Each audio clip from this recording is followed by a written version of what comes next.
full disclaimer, I didn't watch the Super Bowl live. Like I don't know when the last time I watched the Super Bowl live. I catch highlights. I catch the highlights without any spoiler alerts.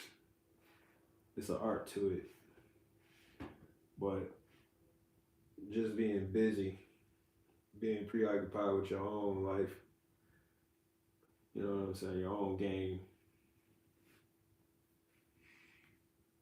you know. But nonetheless, it's a spectator sport, and from time to time, I do indeed spectate. Sports is very near and dear to my heart. Right, it's very near and dear to my heart. Very, you know,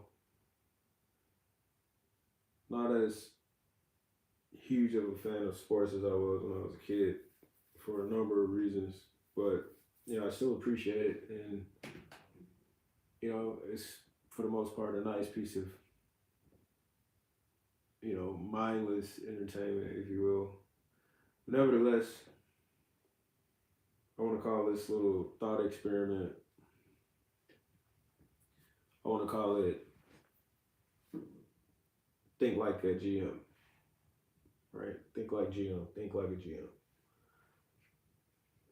And this approach is going to inform my lens of how I saw the Super Bowl. So I saw the highlights. The highlights was about an hour long, so it was a good bit of highlights.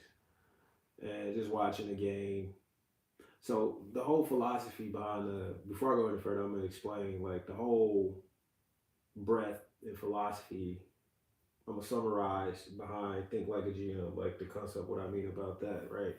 So, and I'm gonna just use this one liner. Think like a GM, where Think Like a GM is a platform, it's a thought form, I'll say, where we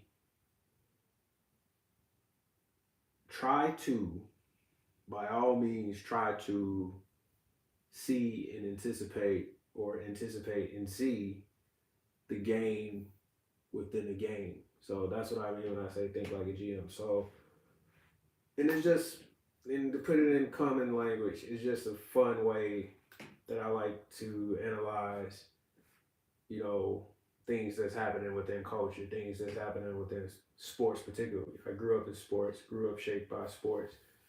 Um, you know, I'm kind of like a sports historian in a lot of ways, so it's fun. But what I mean about the game within the game is like when I watch the Super Bowl or if I watch a football game, whether it's college, pro, whatever, particularly college and pro, um, like I don't just see like the X's and O's. I don't just see like the plays, which I see that too, but I see the game within the game. I think about like the business behind it. I think about like the politics in the locker room. Like I think about things, the decisions. Like we think about like when we see coaches get fired or assistant move. From a spectator perspective, it's easy to look at like these moves, these coaches getting hired and fired left and right as just this one man and his family. Oh, he'll be all right. He got millions of dollars, but you got to think about with each coach, especially at the pro level and in like the big, the big time Power Five college level. It's like you got to look at coaches and coaches staffs like administrations. Like it's more than just one. They got assistants. The assistants got assistants.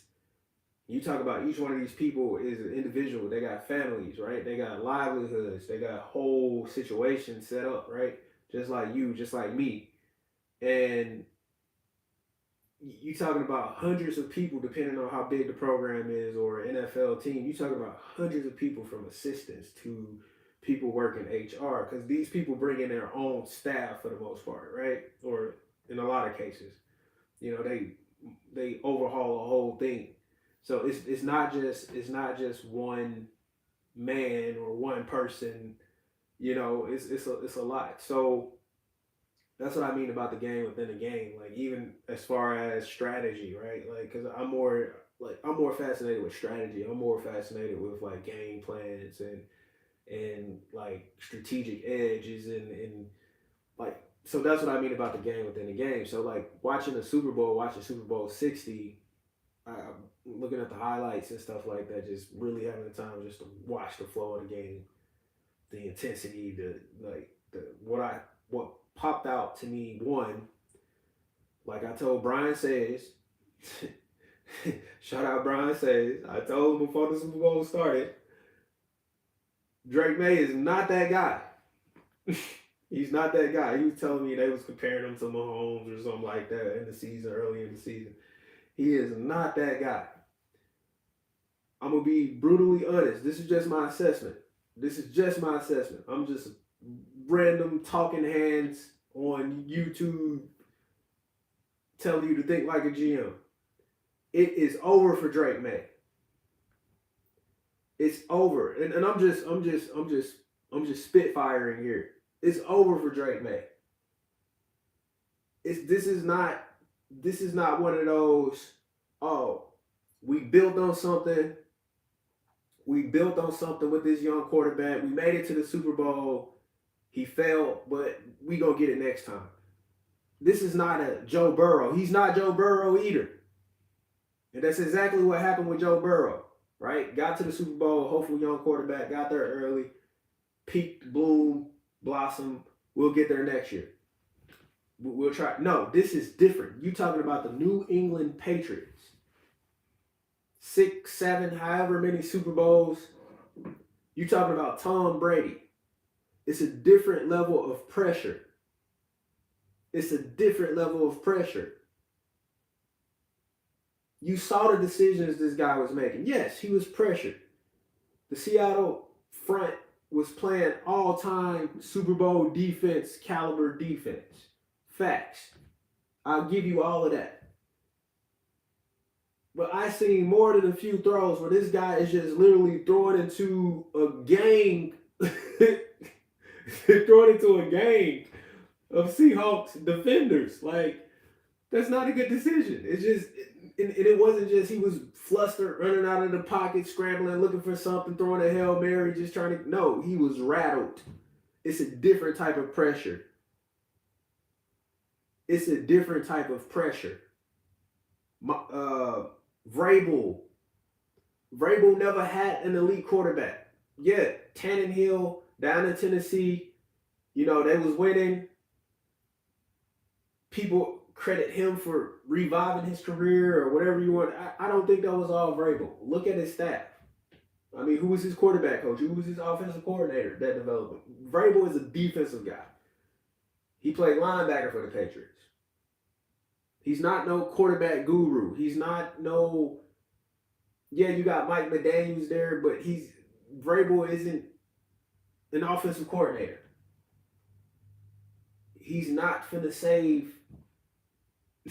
He's not finna save Drake May. He's not finna turn him into a superstar quarterback. He had a good season. He had a good season, right? He had a really good season. But we're talking about pressure. Again, the game within the game. It's like, I'm not saying that he's not going to be a starting quarterback in the NFL. I'm not saying that he's not capable of starting. I get that he's young, but we're talking about, like, you got to think about, like, from a psychological standpoint, the pressure of you are the heir apparent to Tom Brady. You are the heir apparent to practical perfection when you're talking about NFL, Hall of Fame stuff, right? You're talking about the GOAT. You already dealing with that, right? So it's like, and you can see it in his eyes, you can see it in his demeanor. It's like, it's a lot. So I think he's done. He's done in New England. Like, yeah, I'm not saying they finna cut him. He's gonna, like, no, they're gonna run it back with him. They're gonna try to give him another 2 years, however long his rookie contract is. They don't, why would they cut him? But it's psychologically, I think he's cooked. I think he's cooked in New England. He might be the Sam Darnold number two. He's gonna be one of them quarterbacks who got a lot of potential. Got a lot of potential. Just got mixed up with an AFC East team at the wrong time. On two different ends of the spectrum. Um, the Jets with Darnold was a dumpster fire trying to take off, and you talking about a cream of the crop New England dynastic era just ended, and they're trying to get back to prominence. It's a different level of pressure. It's a different level of mental mind fuckery that can go on both sides. Drake May is the next Sam Darnold. That's his ceiling. And that's saying a lot because we just seen him win the Super Bowl. But what I mean about he's the next Sam Darnold, again, a prospect with a lot of potential.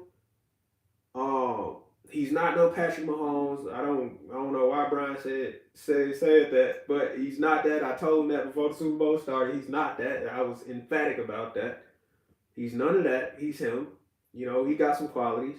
But what I mean about that, he's psychologically he's cooked.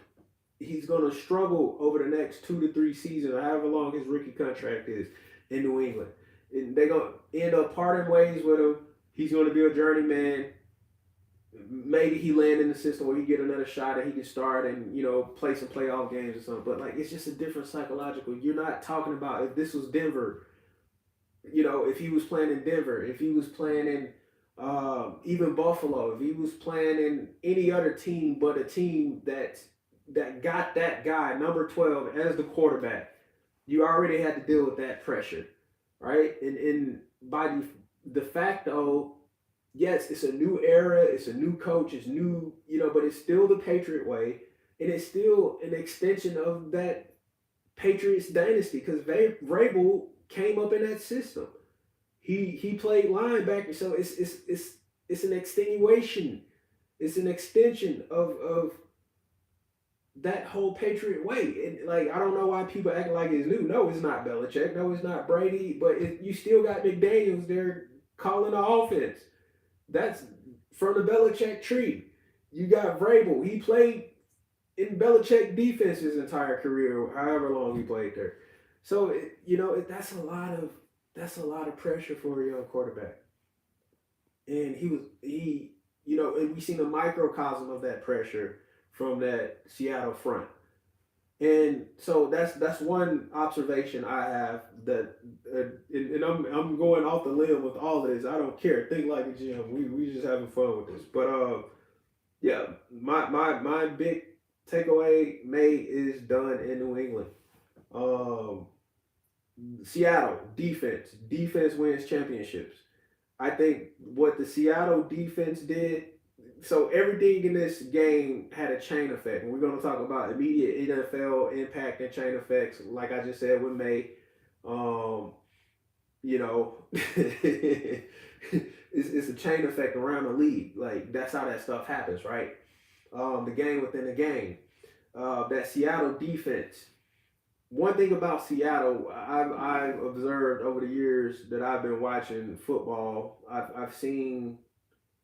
I started watching football like a long time ago, right? And I seen Deshaun Alexander, Matt Hasselbeck, Coach Holmgren, West Coast offense. I think they was running type of stuff with that era. That was the first. That's like when I was a boy. I was a kid. That was the first Seahawks that I remember, right? That was the first Seahawks that I was introduced to when I really was into football, started paying attention to it at an early age, right? So I remember that era. Sean Alexander, nobody even talk about him no more, but he won MVP as a running back. He was on a Madden cover, right? He wore 37 and he wore these like bulky elbow pads.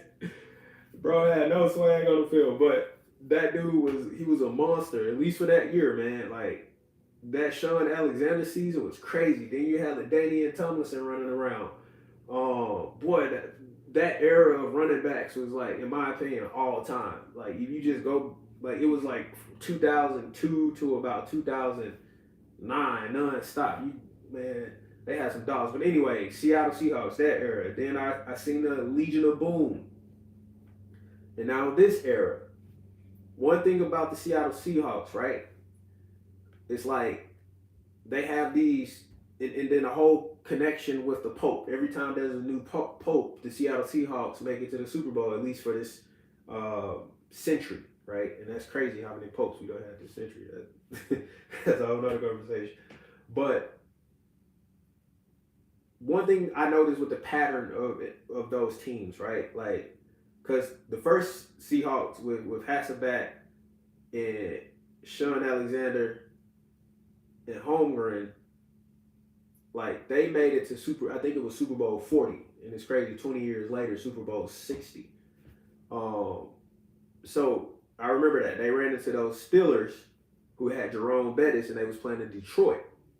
So Jerome Bettis had to get that. That was his farewell game as a running back for the Steelers, and they was playing in Detroit, which is his hometown. So that he went off storybook career. So the Seattle Seahawks lost that, and that era. Sean Alexander was on the cover. Also the era where a young Mike Tomlin was on the cover, or he was heavily featured in that. I don't know if people remember that EA Sports game they put out called EA Sports Head Coach, where you can be a coach. And like he was kind of like, that was like the year Mike Tomlin like shot onto the scene as a young hotshot head coach. So that era, then years later, we're talking about the early teens, 20 teens, like 2012, 13, stuff like that. You had that Legion of Boom era with Pete Carroll and Russell Wilson and Sherman, and like they had some Doug Baldwin. They had some dogs out there too. Rollins running. I remember that run they had on the Saints because I was interested in the Saints at that time, and I was just fascinated with the Saints and stuff like that. Just Drew Brees. I remember that beast mode run with Sean Alexander that really kind of kicked that. So, and then fast forward to today's Seahawks, right? So one thing about the Seahawks is that it seems like a pattern I noticed, like they run hard, they like to run, they're really physical. Each one of these eras really physical. Tough note, no matter who the head coach is, they got their own philosophy. It's not the Patriots way, but they got something. They got a formula. So the Seahawks of, Sean Alexander, he was the dog. He was the leader of that whole thing. He was the heart of that. Matt Hasselbeck, he was an efficient quarterback. Operating that dink and dunk West Coast system under Holmgren, coming from that same tree of Brett Favre and Andy Reid and things like that, right? That Bill Walsh sort of West Coast offense, old school philosophy, right? Tough quarterbacks, right? Brett Favre, tough quarterback, and Holmgren also coached Favre in Green Bay at one point. Tough quarterback, you know what I'm saying? Like strong running game, fundamental principles. You dink and dunk 5 yards at a time. Seattle revolutionized that. Fast forward to Pete Carroll because they did the same sort of setup. It was power run, but instead of just a traditional West Coast, Pete Carroll was running those screens. Like Seattle was cold. Russell Wilson, he boot out the pocket. Like Doug Baldwin is a short yardage type of guy. So it's like that was a revolution of that, right? So I haven't watched too much of this era of Seahawks. I'm admittingly, but from what I've seen in the Super Bowl and the type of quarterback that Darnold is and things like that, it seems like it's a similar mode. So they have like the ownership have a vision for the Seattle Seahawks. They have a blueprint for the Seattle Seahawks, and it's been very consistent. And the overall pattern with the Seahawks is like they tough, they hit fast, they burst onto the scene, and they kind of fade off. And then the Legion of Boom come. They had like a 2, 3, 4 year run. People was talking about dynasties with them. They lost to the Patriots and they kind of fizzled out. They burst onto the scene with beast mode run. And then this team, same thing, like a similar pattern. Physical, tough runner. You got a quarterback, a tough quarterback. Darnold can fit perfectly in those old West Coast systems and things like that. Tough defense, just hard bully type of the defense is the personality. I think the Seahawks is the Baltimore Ravens of the West.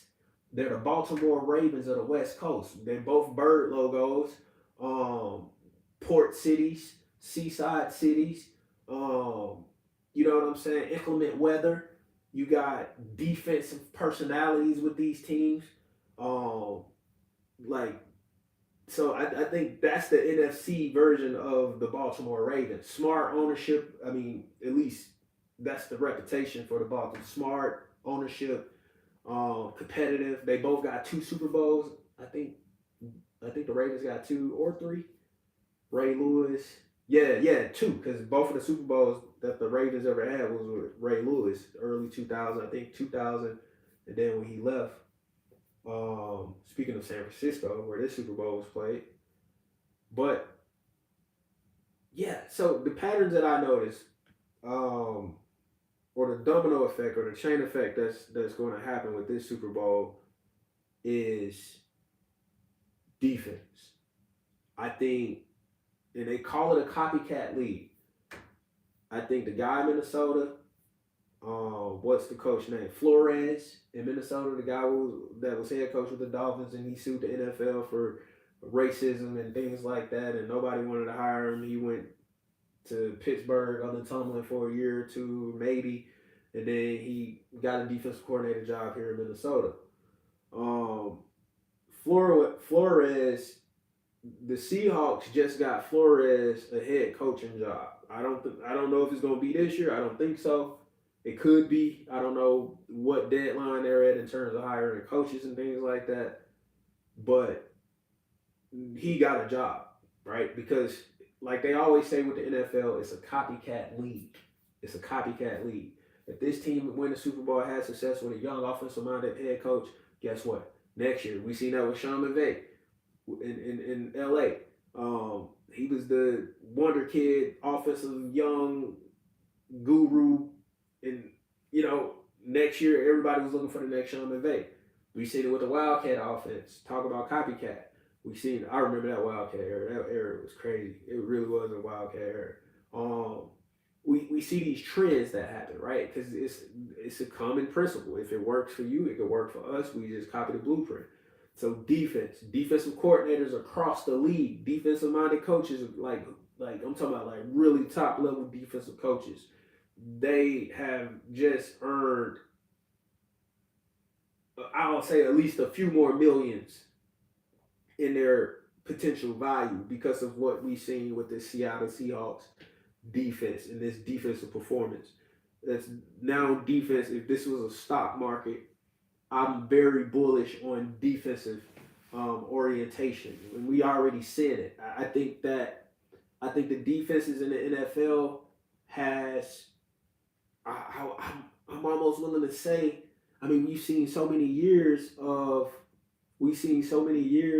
like dominant offenses and like quarterbacks just going crazy, breaking records and things like that. I think the defenses in the NFL has finally adapted with the rule changes and not being able to be as physical. You don't see too many like roughing the passers as we I don't know if it was a rule change, but we don't see as many roughing the passers. We don't see as many late hits and things like that. So what that's telling me is that defenses are adapting. They're finally adapted, and I'm almost willing to say, especially if you look at the quarterback play across the league, and who are the prominent quarterbacks, in terms of the ones who made the playoffs and got into the conversations of MVP and stuff like that. I'm almost willing to say that defenses of this era is slightly better than the offenses. I think the defense has got the edge right now. It's definitely trending in that direction.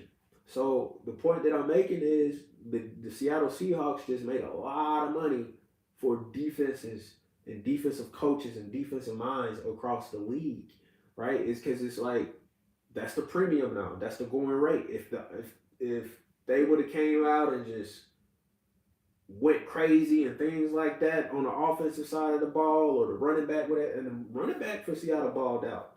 Don't get me twisted. I think he done boosted the stock of a running back in his archetype too. So that's how it works. It's a business. It's a business. It's a multi-billion, hundreds of $1 billion industry. Maybe even $1 trillion industry. So it's like it's you can use the same metrics. You can use the same metrics as you use to evaluate stocks and stock trends and stock, because it's a product, right? Anything, it's a business model. So that's what's trending.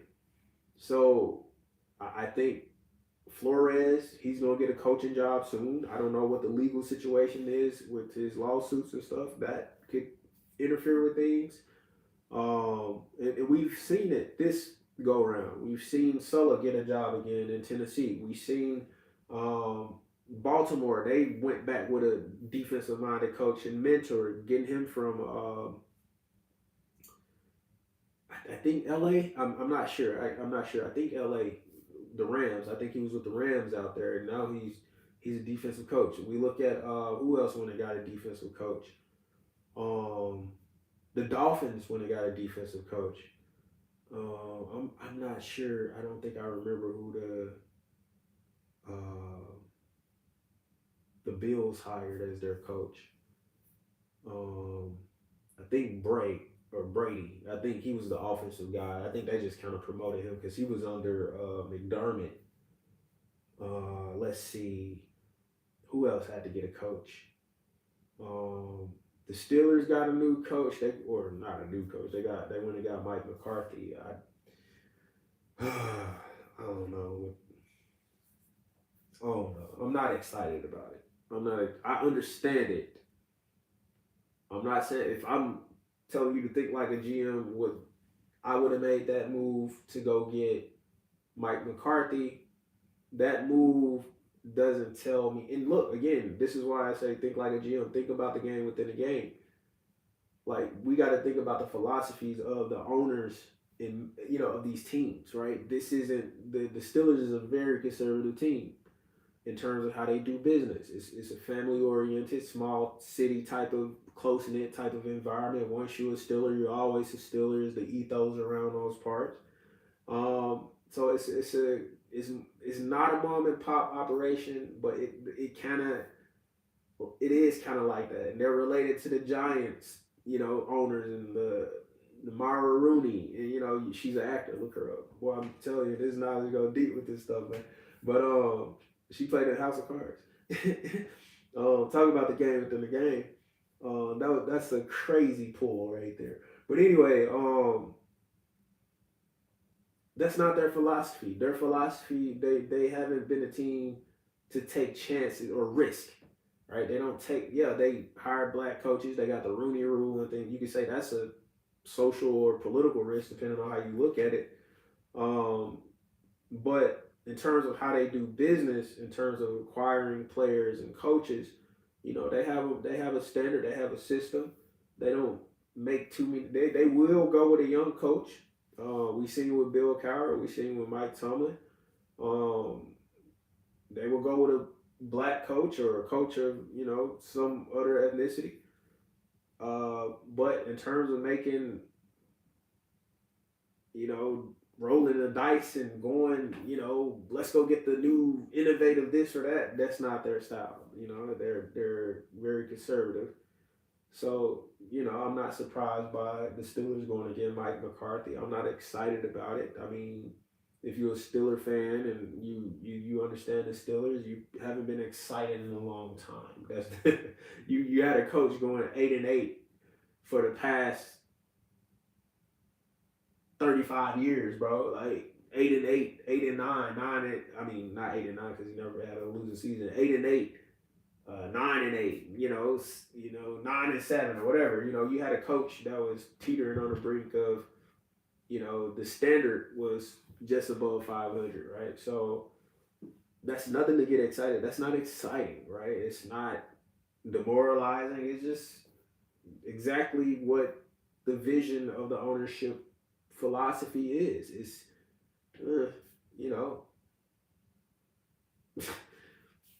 So that's my assessment on, and that just goes to show you how much like the game within the game bleeds through.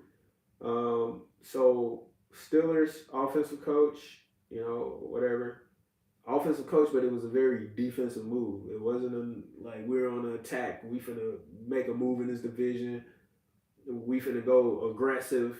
You know, Harbaugh isn't here now, so regardless the Ravens are in a transition, and I'll talk about the Ravens a little bit because there's definitely a domino effect on them. They got their defensive coach. They're trying to get back to defense again. Like I said, the Ravens, a traditional defensive minded organization, they're going back to the defensive roots, and they're a big brand in a defensive ball game. So defense is going to be very premium over the next few seasons. Um, I think we're going to see a defensive player get quarterback money within the next 2 or 3 years. Now, I'm not talking about like last year's quarterback money. I'm talking about they're going to have a salary that's comparable to a quarterback in their same era, their same year, the same market. Um, so be on the lookout for that. You got some big defensive names that could be on the move. Myles Garrett in Cleveland isn't happy. You playing in Cleveland. Cleveland. How can you be happy? Think like a GM. Um, Crosby out there in Las Vegas is, I think he's on the move. I'm not sure what's up. I haven't been that deep following it, but I hear things, pick up on things, and I have a way of remembering things. So defense is going to be a big deal. It's going to be a big deal. It's going to be a big deal. Miami went defensive coach. The Tennessee Titans with their young rookie quarterback, first overall pick quarterback. You would think they would get an offensive minded coach, but they went with a defensive coach. That move again, I'm kind of in the same boat as the Steelers, right? I'm not excited about it. I'm a little bit more excited about the Titans, than the Steelers because the Titans, the staff that they're building around, they got Dable as his offensive coordinator. Dable has had some success with quarterbacks. Uh, he coached Josh Allen up there in Buffalo, but you know, I don't know. He might be a great offensive coordinator. I mean, I didn't like him in New York when he was coaching, but they are putting together a good staff of coordinators. And Dable, he's a good coordinator. Um, he had Jackson Dart, for several games. Jackson Dart was in the same draft class as his next quarterback, Cam Ward. So that could be interesting. They kind of have similar off platform. They're not similar quarterbacks in a lot of ways, but they have this similar off platform playmaking type of vibe to them. So it could be interesting. He got some guys on defense. He's a defensive minded coach. So, again, if it's trending defense, you got the right guy at the head. Because I mean, he did, and I like the 49ers, and he brings a certain level of toughness, and that's what you're gonna need in this defensive era. And ironically enough, the Bears, who's just like the Ravens and teams like that, they was historically known defensively. They was a defensive juggernaut. They always put good defenses out. That's their brand, tough, hard nosed, 85 Bears type of defense. Brian Urlacher era, Lance Briggs. Boy, I remember that era, man. Pat Tillman, Metcalf from Clarksdale. He was on the offensive side, but still, he was on them teams. Shout out Clarksdale. But yeah, that was the Bears brand for a long time, and then they went and got the offensive coach from Detroit, Ben Johnson, and they drafted a quarterback in Caleb Williams. I think it's the other way around. I think they got Caleb first, and then Ben Johnson. This year. And for the first time, this is their first time they really went offense type. You know what I'm saying? Uh, or at least the first time, it seemed like it's working for them. It's clicking. So this is an offensive Bears. So yeah, it's going to be interesting. But there's a lot of domino effects. So Drake May ain't the guy. That's one revelation while I was watching it. He's done. He's cooked mentally. He's not like New England. Y'all might as well just start looking for a replacement at quarterback. Like you might as well get ahead of it. So it's like get ahead of it. What else? Mm, the defense. Seattle done boosted the market for defensive coaches. Flores is gonna have a nice job waiting on him soon. Again, I don't know what the legal situation is with this lawsuit and how much that's going to impact things, but if he can coach again, I think somebody's going to make that call and he's going to get a good opportunity. Um, what else? I think the Patriots, like again, if I'm thinking like a GM, I'm trying to move off of May. I think May is cooked, and for what it's worth, like what quarterback could handle that pressure of replacing Brady and you get to the Super Bowl so soon, so early. You're still developing yourself. You go up against an all time pass rushing defense, and at least as it relates to Super Bowl games.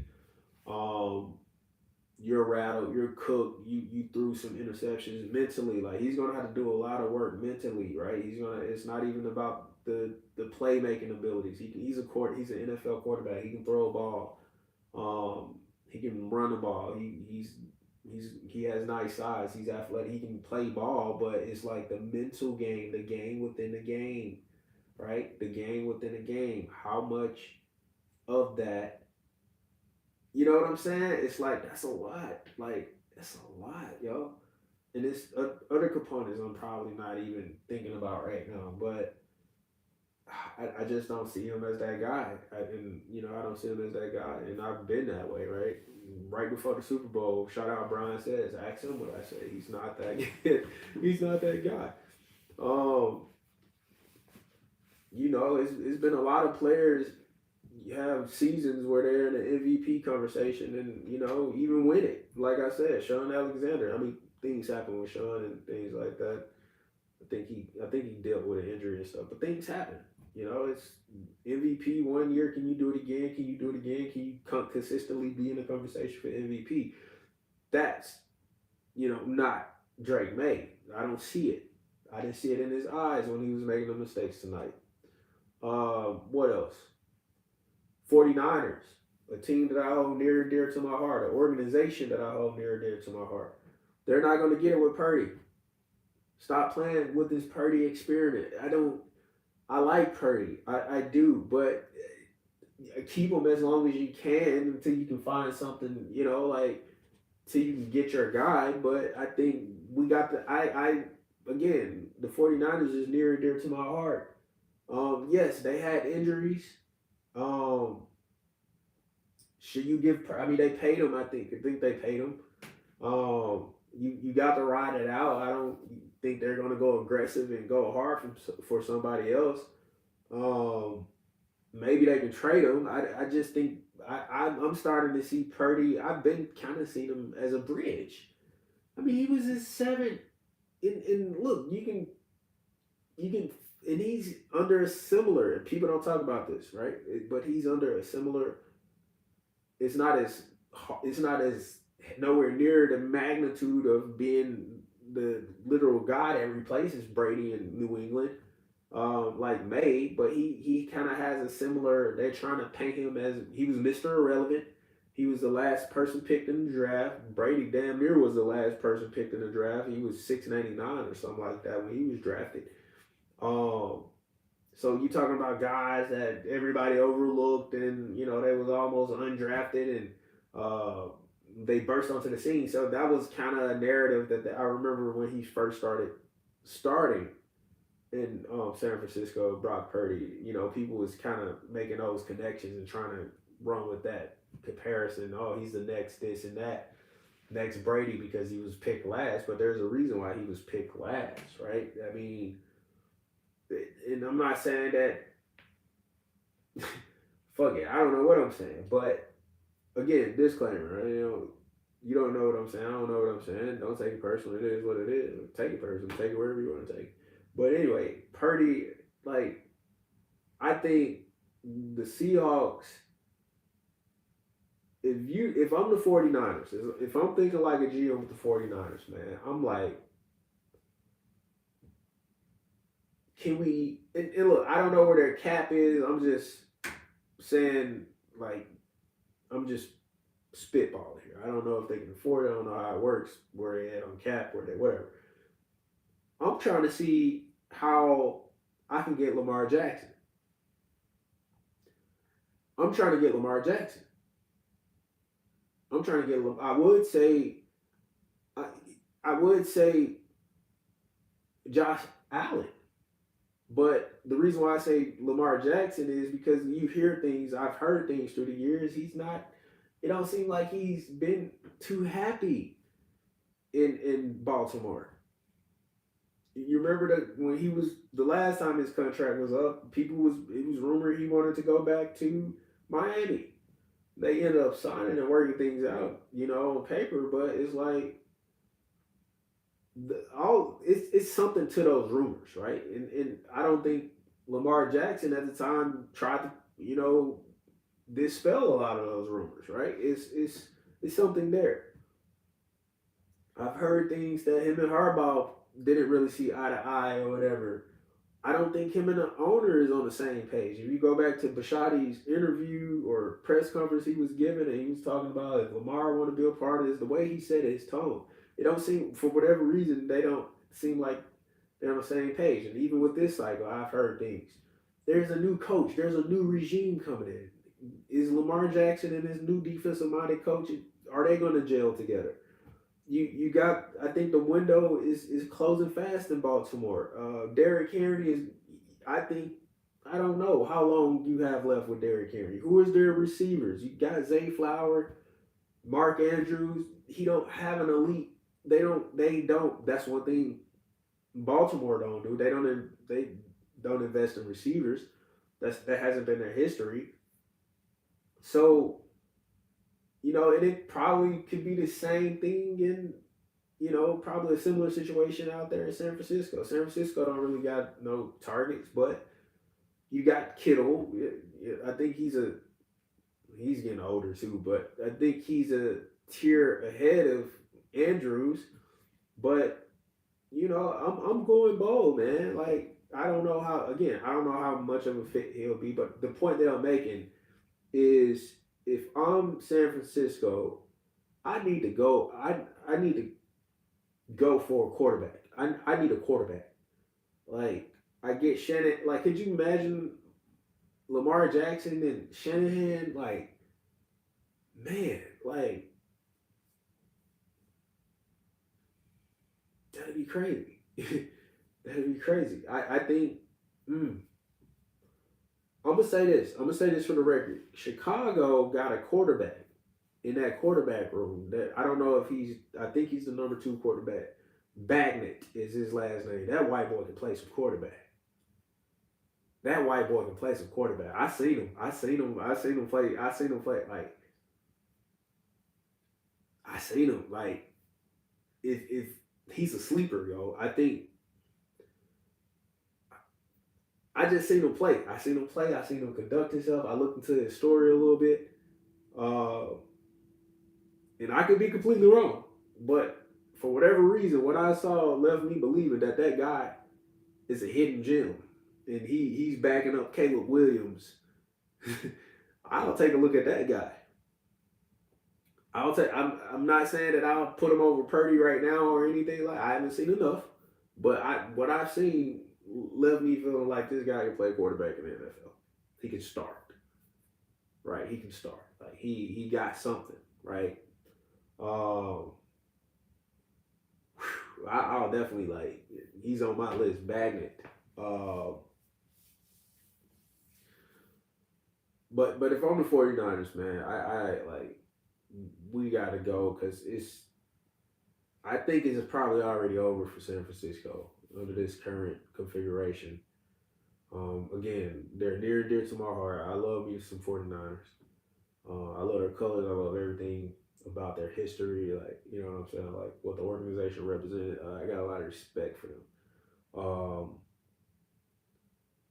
I think the window is closed shut, man. And if you're in that NFC West conference, I mean division, you could like the Rams. Yes, you had some injuries, but it's just like we seen with Baltimore and Harbaugh and Pittsburgh and Tomlin. It's like in other places, like you got people saying it's time for something. Maybe it's time for something new. And if you think about it, Shanahan, he hasn't been there as long as Tomlin and Harbaugh, but I kind of put him in that same generation. Um, because he went to the Super Bowl against Harbaugh and stuff like that. So I kind of put him in that same era of coaches, not generation necessarily because they're not in the same age, but that same era of coaches, right? That. So maybe in San Francisco, man, maybe it's time. Shanahan is a great coach. I like Shanahan. He that guy can coach his butt off. Um, I wanted to work with Shanahan. I remember again when I first got into football. The Shanahan I knew was the head coach. Mike Shanahan, and he was in Denver by the time I started. Like I saw Terrell Davis at the end of his career and stuff like that. So I saw Shannon Sharp playing and stuff like that. Those guys was near retirement, but like I was really little when I saw those guys. I remember those Broncos and stuff like that. So I don't know, man. Maybe it's all I'm saying is like if the 49ers want to continue to compete, I know they had injuries. I keep saying that, but even if all their guys are healthy, that Seattle Seahawks team, that's a real team. That's a real team. That's a young, hungry dog. I look at the San Francisco. They the old established. They was the young hungry team at one point, but They was the established guard in the NFC West, and you got to get out to the Seahawks now. Seahawks done did it. They done did it within this century twice. Within the past 10 years twice, something like that. I think almost 10 years since the last Super Bowl with the Patriots, or when they beat the Broncos. Not the Patriots, but when they beat the Broncos. But anyway, yeah, man. The 49ers gotta make some bold moves, man. If you're gonna compete in this division with a talented head coach you got, and they got some talent. They got some older guys. You got Trent Williams on the line. You got McCaffrey. These are veterans, man. These guys been around in the league. These are some old veterans by NFL standards. Um, so get those guys a quarterback. Make a bold move, or get Purdy some real receivers or something. I don't exactly know what they need. They don't took a hit on defense because Solo isn't there no more. So I hate to say it because I love the 49ers, but I think they might regress this year. They might take a step back. They keep playing with Purdy. I don't think Purdy is the answer. Um, I like Purdy. I like his demeanor. And he got some flashes and things like that, but I so yeah, 49ers need to make a play, man. They need to make a real move, get some, because this Seahawks. I think they done shut that window. I'm just over here talking, still kind of hopeful, but I think the Seattle Seahawks gonna slam that window shut. Um, but yeah, that's all I'm saying right now. I done said a lot, but this Think Like a GM. I got a lot more I can say and see a lot. I haven't even talked about like the socio-political aspects of all of this. I haven't even seen a Super Bowl halftime show. So, but yeah, it's a lot of fun.